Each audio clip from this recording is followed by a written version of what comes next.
My view point, आप और हम। आज मैं ये डिस्कस करना चाहता हूँ जो मुझे लग रहा है कि आज के डेट में काफ़ी इम्पोर्टेंट है, लोगों को कोई चीज़ समझना चाहिए और ये काफ़ी ज़रूरी है हमारे लिए। कुछ चीज़ें ऐसी है जो हमारे कंट्रोल में है और कुछ चीज़ें ऐसी है जो हमारे कंट्रोल में नहीं है। लेकिन आज सूरत हाल ऐसी पैदा हो गई है, जो चीज़ हमारे कंट्रोल में नहीं है, हम उसी के बारे में सोचने लगे हैं और हम उसी के बारे में काम करने लगे हैं। लेकिन जो चीज़ हमारे कंट्रोल में है, उसके बारे में हम सोच नहीं रहे। हम उस चीज़ के बारे में ध्यान भी नहीं दे रहे। ये जो माहौल बन चुका है कोरोना वायरस की वजह से हमारे देश में, पूरे वर्ल्ड में, पूरे विश्व में, लोग डरे डरे हैं, सहमे सहमे।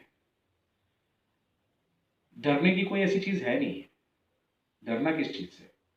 100 साल पहले जब हम इस चीज़ से लड़ चुके हैं, तो 100 साल बाद आज आज क्या चीज़ नया है? और सबसे बड़ी बात है, हमारे पास टेक्नोलॉजी है, तब तो वो भी नहीं थी। ये मैं पिछले वीडियो में बोल भी चुका हूँ। तब तो हम लोग इतने भी एडवांस नहीं थे। हमारी पॉपुलेशन ही करीब करीब उस टाइम 30 करोड़ थी। आज के डेट में एक एक 130 करोड़ है, 130 करोड़ है और काफ़ी एडवांस्ड है। मेडिकल फील्ड में तो हम काफ़ी एडवांस है। हमारे पास इतने सारे इक्विपमेंट्स हैं और इतने सारे well educated, well train doctors हैं, जिन्होंने अपना नाम बनाया, रुतबा बनाया, वर्ल्ड में उनकी पहचान मिली हुई है। तो आजकल इतना सारा फैसिलिटीज़ होने के बावजूद हम क्यों डर रहे हैं? क्या ये डर हमें इसमें जीत दिला दे सकता है या हार दिला सकता है? मुझे नहीं लगता कि ये डर हमें जीत दिला सकता है। ये डर हमें जाहिर सी बात है हार दिला सकता है। तो मेरी आपसे ये विनती है, ये प्रार्थना है कि मतलब मैं आपसे ये विनती करता हूँ कि आप, गुजारिश है मेरी ये कि आप प्लीज़ जहाँ हो वहीं रहो। डर का माहौल पैदा मत करो। डरने की कोई ज़रूरत नहीं है। सारी चीज़ें ठीक हो जाएंगी। लोग लगे हुए हैं, वो कर रहे हैं। जो जिसका काम है वो उसको करने दो। आप उसके बीच में मत करो। डॉक्टर लोग हैं जो लगे हुए हैं, वो अपना काम कर रहे हैं, रिसर्च कर रहे हैं, दवाइयाँ खोज रहे हैं, वो उनका काम है। जो हमारा काम है हम वो करें। हमारा काम पहला ये है कि हम एक सेल्फ डिसिप्लिन हो। हम अपने आप में एक सेल्फ डिसिप्लिन पैदा करें, जो बहुत ज़रूरी है। सेल्फ डिसिप्लिन के साथ साथ हम अपने देश की क्षमता पे विश्वास करें, बहुत ज़रूरी है। अगर हमें अपनी देश की क्षमता पे विश्वास नहीं है, तो शायद फिर आपको ये एक ऐसा प्रश्न चिन्ह है, तो आपको अपने आप से पूछना चाहिए, क्या आप कहीं गलत देश में तो नहीं हो? मुझे अपने देश पे काफ़ी विश्वास है, क्योंकि मुझे ये पता है कि हमारी मेडिकल इक्विपमेंट्स कहाँ पर है, मेडिकल फैसिलिटीज़ कहाँ पर है। हाँ, हर एक कंट्री की एक लिमिटेशंस होती है और उस लिमिटेशन के तहत में मेडिकल फैसिलिटीज़ है। लेकिन हमारे कंट्री में जितनी क्षमता है, हम एक रात में ही बाजी मार सकते हैं और मारेंगे इंशाल्लाह, मार के रहेंगे। ऐसा नहीं कि नहीं रहेंगे। हमें ये चीज़ ज़रूरी सोचना है कि क्या मैं कहीं देश को नुकसान कर रहा हूँ या फ़ायदा कर रहा हूँ? आज जो माहौल बना हुआ है, लोग पलायन कर रहे हैं। ये पलायन करने का टाइम नहीं है। ये आपको एक जगह रहने का टाइम है। क्योंकि अगर आपको अपने देश पे विश्वास नहीं है, तो फिर आप जाइए जहाँ पे भी जाना है। लेकिन अगर आपको अपने देश पे विश्वास है, ये सिर्फ खाली 26 जनवरी या 15 अगस्त को नहीं बोलना चाहिए कि मुझे अपने देश पे इतना भरोसा पक रही है। मुझे अपने देश पे भरोसा है तो मैं एक ही जगह रुका हूँ। हमारी देश इतनी सक्षम है। मुझे इतना विश्वास है कि हमारा देश इस चीज़ को पछाड़ लेगा और बिल्कुल पछाड़ लेगा। एक उदाहरण देता हूँ, जैसे क्रिकेट में इंडिया का जो भी कोई ओपोनेंट होता है, अगर वो 300, 350, 400 रन तक का स्कोर बना लेता है, तो हमारे मन में वो एक विश्वास रहता है कि नहीं यार, हम चेज़ कर लेंगे। क्यों चेज़ कर लेंगे? क्योंकि हमें वो ट्रस्ट फैक्टर है, मतलब हमारे मन में वो विश्वास है कि हमारे पास एक ऐसी टीम है जो कोई भी बड़ा स्कोर चेज़ कर सकती है। और वैसे ही होता है, वो चेज़ कर लेते हैं। उनका खेलना और हमारा विश्वास उनको खेलने पे मजबूर कर देता है। तो देश का विश्वास, देश की मजबूरियां और हमारा विश्वास उस पर देश को मजबूत बना देता है। तो इसलिए हमारा विश्वास इस देश पे रहना बहुत जरूरी है। नंबर 2, जो मैंने आपको ये बोला कि मतलब कुछ चीजें हमारे कंट्रोल में है, कुछ चीजें हमारे कंट्रोल में नहीं है। अब जैसे महामारी को रोकना, क्या ये हमारे कंट्रोल में है? अपने आप से पूछ लो। मुझसे पूछ लोगे तो मैं ये तो बोलूंगा हाँ बिल्कुल हमारे कंट्रोल में है। लेकिन किसी ऐसे लोग से पूछ लोगे जो घर भागने की तैयारी में है या उसको कुछ समझ में नहीं आ रहा है, वो तो बोलेगा हमारे कंट्रोल में नहीं है। लेकिन ये बखूबी हमारे कंट्रोल में है। कैसे? Self distancing. जो सेल्फ डिस्टेंसिंग चल रहा है या लॉकडाउन सिचुएशन, एक ही जगह रुकने के लिए, ये हमारे कंट्रोल में है। मैं उस चेन को रोक देता हूँ, ये मेरे कंट्रोल में है। अगर मैं इस चेन को रोकूंगा नहीं, तब ये मेरे कंट्रोल में नहीं है। कोई भी प्रॉब्लम अगर आएगी, अगर उसको उसी टाइम पे टैकल किया जाएगा तो वो प्रॉब्लम कंट्रोल में रहती है। लेकिन अगर प्रॉब्लम बहुत बड़ी बन जाती है तो फिर हम प्रॉब्लम को टैकल नहीं करते हैं, प्रॉब्लम हमें टैकल करती है। तो ये चीज़ जानना बहुत ज़रूरी है हमारे लिए कि हमें उस प्रॉब्लम को इसी मोड पे टैकल करना बहुत ज़रूरी है। हमारी भी लिमिटेशंस है, हमारी मेडिकल लिमिटेशंस है कि अगर एक दफ़ा जन सैलाब बन उमड़ भीड़ उमड़ गई तो हमारे कंट्रोल में कुछ नहीं होगा, सारी चीज़ें आउट ऑफ कंट्रोल हो जाएंगी। तो इससे बेहतर है कि जो ये डर का माहौल बना है, जो डर की स्थिति पैदा हुई है, उसकी तरफ ना तवज्जो करके हम उस चीज़ की तरफ अपना ध्यान बटाएं जो हमारे लिए ज़रूरी है। जो चीज़ जो जिनका काम है वो लोग कर रहे हैं। गवर्नमेंट का काम गवर्नमेंट बखूबी कर रही है, पुलिस अपना काम बखूबी कर रही है, डॉक्टर्स अपना काम बखूबी कर रही है, जो मेडिकल रिसर्च है वो लोग अपना काम बखूबी कर रहे हैं। लेकिन जनता होने के नाते, सिटीजन, एक भारतीय सिटीजन होने के नाते, रिस्पॉन्सिबल सिटीजन होने के नाते जो हमारा काम है हम वो करें। पहला ये करें कि हम अपने आप को सेल्फ डिसिप्लिन करें, बहुत ज़्यादा इंपॉर्टेंट है। आज के डेट में हमें कोई डिसिप्लिन सिखाने के लिए नहीं आना चाहिए। हम खुद ब खुद एजुकेटेड है तो सेल्फ डिसिप्लिन रहे तो बहुत बेहतर है। क्या चीज़ सही है क्या चीज़ गलत है सबको पता है। आपको भी पता है कि क्या चीज़ सही है क्या चीज़ गलत है, मेरे को भी पता है क्या चीज़ सही है क्या चीज़ गलत है। तो इसमें कौन सा नया चीज़ है जो मैं आपको समझा दूंगा? मैं ये बोलता हूँ, अगर आप आज के डेट पे घर भागने की कोशिश करो, चलो 2 मिनट के लिए आप घर भागने की कोशिश कर रहे हो, लेकिन खुदा न खास्ता अगर आप में वो बीमारी लग गई है, तो क्या आप घर में खुशी लेके गए या आप घर में एक ऐसी बीमारी लेके गए जिसका कोई ठिकाना नहीं है? क्या वो घर बच पाएगा? उसका कोई बताने का बाद में सामने कुछ नज़रिया ही नहीं है। उससे बेहतर और अफजल ये है कि आप समझदार बनिए, जो जहाँ है वहीं पे रहिए और अपने देश पे विश्वास कीजिए। दूसरी बात, बहुत इंपॉर्टेंट बात, जो हमारे कंट्रोल में है, मुझे लगता है कि हमारे कंट्रोल में ये चीज़ है कि मैं पहले ना डरूं। पहली बात, जो डर गया वो मर गया, ये तो गब्बर सिंह बोल के गया है, मैं तो नहीं बोल के गया। जो डर गया वो मर गया। पहली बात है कि मुझे इस चीज़ से डरना नहीं, क्योंकि मुझे अपने देश पे विश्वास है, उसके सिस्टम पे विश्वास है, उसके डॉक्टर स्ट्रक्चर पे विश्वास है। लेकिन जो मैं कर सकता हूँ वो हो गया अपना इम्यून सिस्टम को मैं बूस्ट अप कर सकता हूँ। मैं अपने इम्यून सिस्टम को एक अच्छे डायरेक्शन पे ले सकता हूँ।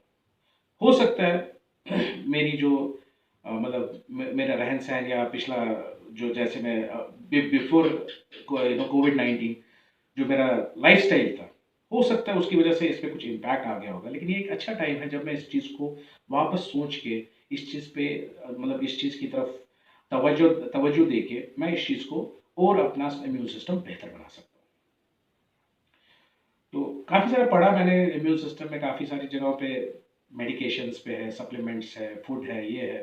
तो ये सारी चीज़ें मैंने देखने के बाद मेरे को कुछ कुछ चंद चीज़ें अच्छी लगी, जो मेरे को अच्छी लगी, तो मैंने सोचा आप लोगों से शेयर करूँ। क्या पता ये आप लोगों को भी फ़ायदा दे। तो मुझे तो लग रहा है कि मेरे को फ़ायदा दे रहा है, लेकिन हो सकता है कि आप लोगों को भी फ़ायदा दे। तो बात ये है कि इम्यून सिस्टम, हम अपने इम्यून सिस्टम पे कैसे काम करें। इम्यून सिस्टम पे कुछ चीज़ें हमें ध्यान में रखनी है। पहली चीज़ ये है कि हमें जो अपना डाइट है वो एक हेल्दी डाइट रखना है। उस हेल्दी डाइट में हमें ये चीज़ सोचना है कि हमारा जो कंजप्शन ऑफ फूड हो उसमें ज़्यादा से ज़्यादा विटामिन सी हो, B6 हो या ई हो। ये 3 विटामिन्स हमारे इम्यून सिस्टम को काफ़ी हेल्प करते हैं। तो विटामिन सी आपको पता चल सकता है, काफ़ी सारे फूड है, जैसे ऑरेंज रहते हैं, स्ट्रॉबेरीज रहते हैं, लेमन रहता है जिनमें विटामिन सी होता है।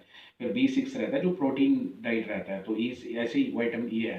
तो ये सारी चीज़ें आपको ध्यान में रखना है। तो उसमें अगर आपको वो भी जानना है कि किस किस फूड में वैसी चीज़ें हैं, तो आप मेरे को कमेंट करके लिख सकते हो, तो मैं आपको नेक्स्ट वीडियो में वो चीज़ बता दूंगा। लेकिन इस वीडियो में मैं ये चाहता हूँ कि मैं ज़्यादा से ज़्यादा कुछ कवर करूँ, क्योंकि वीडियो काफ़ी लंबा भी हो चुका है, उसके लिए माफ़ी चाहता हूँ। दूसरा मेन इंपॉर्टेंट चीज़ है अपने स्ट्रेस लेवल को कंट्रोल में रखना। अगर आप अपने स्ट्रेस लेवल को कंट्रोल में नहीं रखोगे, ये एक ऐसी चीज़ है जो दिखती नहीं है।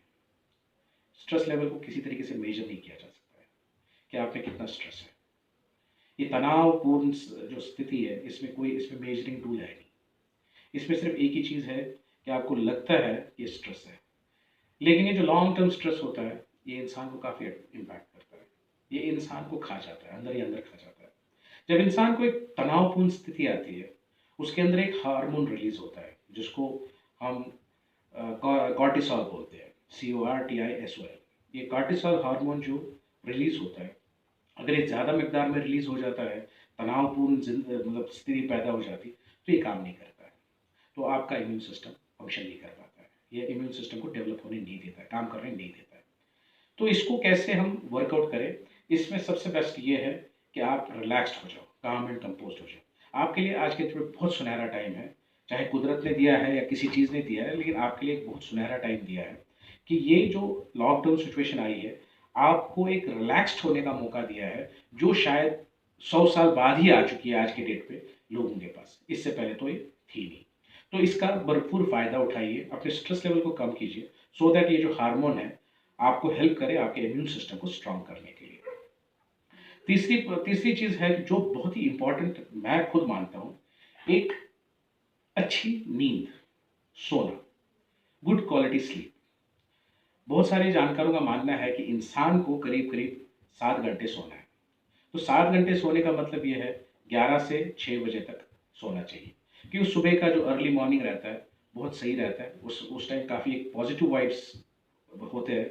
तो मेरा ये मानना है कि इंसान को अर्ली मॉर्निंग उठ के बाहर निकलना चाहिए, जो पॉजिटिव एनर्जी होती है उसको गेन करना चाहिए। और ये जो आपकी जो स्लीप है, आप जब इंसान सोता है तो असल में सोने की वजह से क्या हो जाता है, जब इंसान सो जाता है तो ये बॉडी आपकी एक रिलैक्स स्टेज पे हो जाती है, और बाद में आपका जो इसमें एक सेल्स जो होते हैं, इनमें फंक्शंस, इसमें जो सेल्स होते हैं जो मतलब एक इम्यून सिस्टम की स्ट्रक्चर को बनाने की तरफ इसकी कोशिश बनती है। ये एक इसमें एक हार्मोन निकल जाता है जिसको साइटोकाइनिस बोलते हैं, वो रिलीज हो जाता है। ये आपके स्ट्रेस लेवल को, आपके बॉडी को रिलैक्सेशन देता है, स्ट्रेस लेवल को आपको कम कर देता है। नींद आ जाती तो बखूबी आपका स्ट्रेस लेवल कम हो जाता है, तो वो जाहिर सी बात है उसको कम हो जाता है, वो उसमें ज़्यादा नहीं होता है। तो ये चीज़ बहुत इंपॉर्टेंट है, नींद काफ़ी इंपॉर्टेंट है। प्लीज़ टाइम पे सोना, टाइम पे उठना, और सुबह का वक्त जो आज के डेट पे लोग खो चुके हैं, उसका वैल्यू समझना। चौथी चीज़ ये है कि आप रेगुलर एक्सरसाइज करो। ये काफ़ी इंपॉर्टेंट है कि रेगुलर एक्सरसाइज करने से जो आपके बॉडी टॉक्सिन्स होते हैं वो बाहर आ जाते हैं। बाहर आने से, वो टॉक्सिन्स बाहर आने से आपकी बॉडी के काफ़ी सारे जो बीमारियाँ होती, क्रॉनिक डिजीज होती, वो सारी चीज़ें कम हो जाती है, और आप धीरे धीरे धीरे धीरे तंदुरुस्त लगने लगते हो। तो ये एक अच्छा मौका है आपके लिए, जब ऑलरेडी लॉकडाउन है, 15 दिन और है, तो 15 दिन में आप काफ़ी कुछ अचीव कर सकते हो, काफ़ी अपना इम्यून सिस्टम स्ट्रांग बना सकते हो।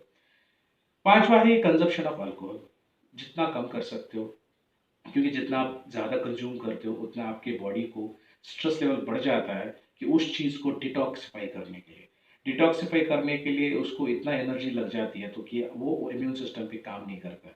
जब इम्यून सिस्टम पे काम नहीं करते तो आपको मालूम होगा, जो मैंने हार्मोन्स बोले हैं, साइटोकाइनिस या कॉर्टिसोल, इन पे इम्पैक्ट आ जाता है। जब इन पे इम्पैक्ट आ जाता है, जाहिर सी बात है आपके इम्यून सिस्टम पे वो चीज़ें नहीं आ जाती है। चौथा है कि छठा ये है कि आप जो जिसको सिगरेट की आदत है वो छोड़ दें। काफ़ी डेंजरस चीज़ है। Smoking is always injurious to health, लिखा हुआ है, तब भी लोग पीते, तब भी लोग खरीदते। पता नहीं, एक आदत सी हो गई है। अपने आप को हीरो समझते हैं कि सिगरेट पिया तो मतलब ऐसा क्या अचीव किया उन लोगों ने, मालूम नहीं, मेरे को कुछ समझ में नहीं आता है। जो ये सिगरेट एक ऐसी चीज़ है जो इंसान को आज नहीं तो कल खाई जाएगी, वो तो जाहिर सी बात है। उसके लिए आपको प्राउड फील नहीं करना चाहिए, मतलब you should not feel proud कि बस मैं स्मोकिंग कर रहा हूँ, क्योंकि स्मोकिंग आज नहीं तो कल आपको उस धुएं के अंदर ले ही लेगी, समेट ले लेगी। तो बेहतर ये है कि आपको स्मोकिंग के बारे में काफ़ी इंफॉर्मेशन मिली है। तो ये एक ऐसी बीमारी है जिसको अस्थमा हो या डायबिटीज़ हो, तो वो लोगों के लिए काफ़ी खतरनाक चीज़ है। फिर है जिसको अपने सिम्टम्स पता है कि मतलब कोई डायबिटिक है, कोई अस्थमेटिक है, तो ये सातवां पॉइंट ये है कि आप अपनी जो क्रॉनिक डिजीज़ है उसके बारे में काफ़ी अवेयर रहे कि मतलब इन सूरत हाल में आपको क्या करना है, किस तरीके से उसका क्या करना है, कौन सा मेडिकेशन आपको कौन सी दवाई आपको अपने पास रखनी है, कौन सी क्या चीज़ आपको आपको ज़रूरी है रखना, किस तरीके से रखना है, क्योंकि ये सारी चीज़ें करने से मुझे ये लगता है कि हम अपने इम्यून सिस्टम को बहुत स्ट्रांग बना लेंगे। अगर हम अपने इम्यून सिस्टम पे वर्कआउट करेंगे आने वाले 6 या ना आने वाले 15-20 दिन में, एक तो ये हमारी आदत बन जाएगी और शायद पूरे देश में एक इम्यून सिस्टम बहुत स्ट्रांग बन जाएगा। और दूसरी बात है कि हम इसकी वजह से किसी भी सिचुएशन को कंट्रोल कर सकते हैं। जब हमारे अंदर ही उतनी ताकत पैदा हो जाएगी, कोई भी फ्लू हम पे अटैक नहीं कर सकता, हम उसको बखूबी खा सकते हैं, बखूबी ख़त्म कर सकते हैं। तो हम इस चीज़ को क्यों ना करें, बनिस्बत कि उस चीज़ की तरफ सोचें जिसमें हमारा कंट्रोल ही नहीं है। जिस चीज़ में हमारा कंट्रोल ही नहीं है, मेरे को उसके बारे में सोचना ही, let the people do their work. जो जिसका काम है दे आर डूइंग इट। आपका जो काम है आप वो करो। इस वीडियो के बारे में आपकी क्या राय है, आप अपने कमेंट्स में लिख के भेज सकते हो मेरे को। आपको और भी कुछ जानना है, please feel free to write. मैं आपको उसके बारे में लिख दूंगा, बखूबी लिख दूंगा, और I will see to that it goes to the everyone, so that the information is being passed through. Thank you. Have a wonderful day.